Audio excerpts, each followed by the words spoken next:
Hey, DL. Hey, DL. Hey, now what's happening, man? Hey, DL. Hey, What's DL. happening, baby? Yeah, they trying to do your boy wrong, man. Hey, DL, did you hear that? Yes, I did. I tell you what. All them tight Calvin Kleins and that bedtime made me go pay my warrant. That's all I'm saying. I know that's right. I can't do it. I got my eyes way too light to be in the joint. I can't do it. Yeah, boy. Yeah, buddy. Bone in a joint. Hey, DL. DL, he said he sung that on the talent show in Miami, had on some tight white Calvin Klein jeans. Yeah. The thing I took away from that whole thing is he did it when he was a grown man. I was 20, DL. I was 20. Man, he was grown. I was 20. We all made questionable You choices. made choices back then. It was on purpose.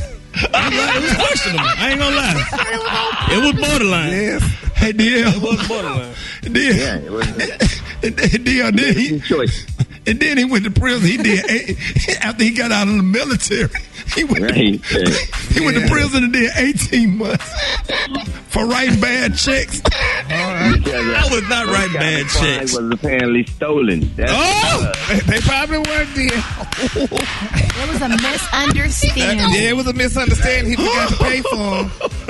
Right. Man, Stole the Calvin Klein. man, why would you tell the story? You know, we've finna bring D.L. Hughley on the show. He's sitting on the phone listening. I was waiting. I was incredulous. I could not believe it. DL, you know me, man. You know I'm certified, bro. Oh, man. Brooks Shears say nothing come between me We and all my made Calvins. mistakes like that, man. Okay. Come on now. All right, ladies and gentlemen. Man. We got the one and only, man. He needs no intro. One of the original kings of comedy performing at the Improv. Is it Addison or Arlington? That's Addison. Performing at the Addison Improv this weekend. This is probably the reopening of the beginning of the reopening of comedy clubs. I hope I'll open back up and we can safely laugh and have a good time. Y'all give it up and show your love for the one and only D.L. Hughley. D.L. Hughley. What's up, kinfolk? Everybody good? Man, we good, D.L. I wanna apologize for bringing you on to that. Cause that ain't no way. That made my morning. You got me. I think I'm going to get me a Ready for the World 8-track. That's what I got to go get.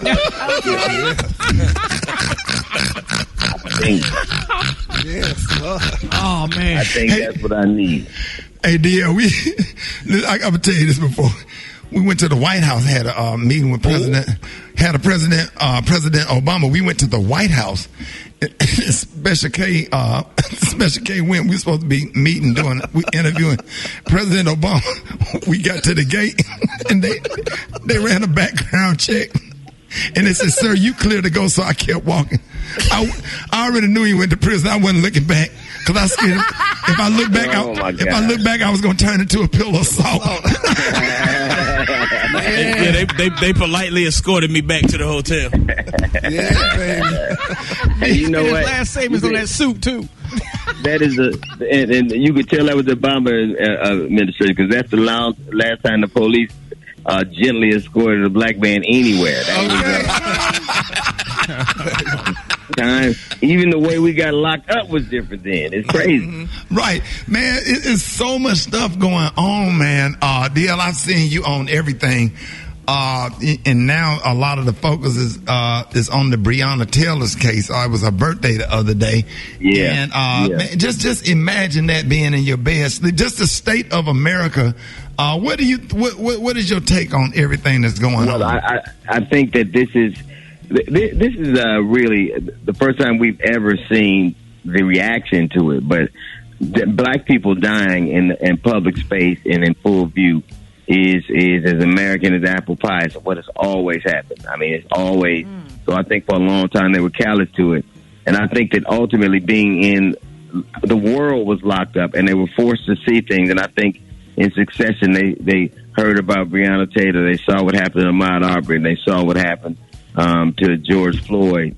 And it was a lot. And I think it's the first time listen, America was under quarantine so long that when they came out of it, Black Lives Matter. That's how long you know what I'm saying? People right. caring about Black Lives. And like Drew Brees, the statement he made. If he'd have made that statement 3 weeks ago, it wouldn't have been a problem. But making it when he did, after America has had a different view of it, he went from Drew Brees to Cool Brees. He's so apologetic. It's insane. Right. So I think I was at home getting a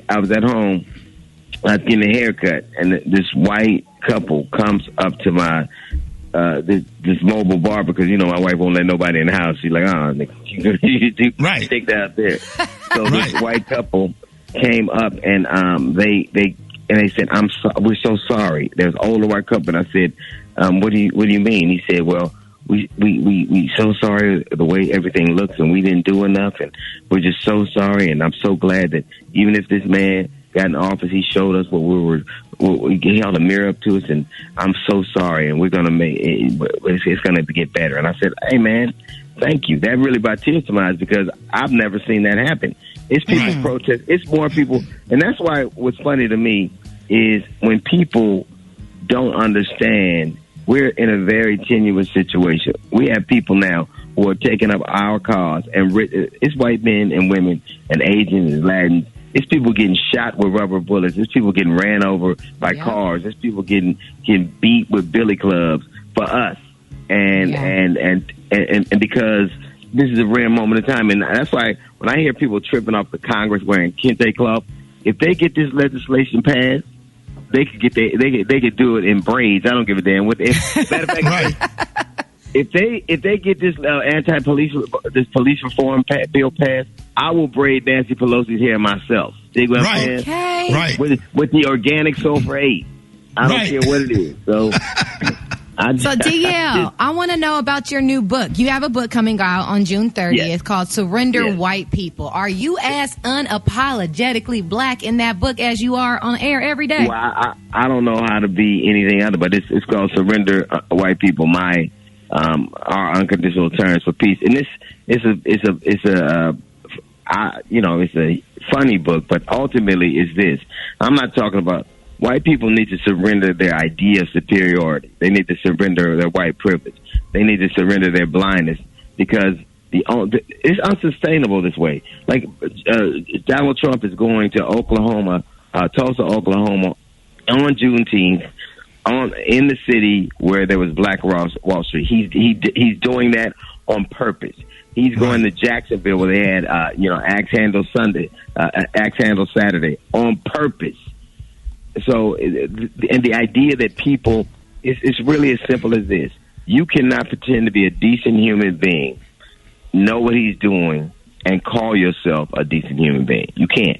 You cannot be, you can be a black Republican, you can be whatever, but you can't be a decent human being and turn a blind eye to the kind of division and hate and resentment that this man sows. You can't. So I don't understand.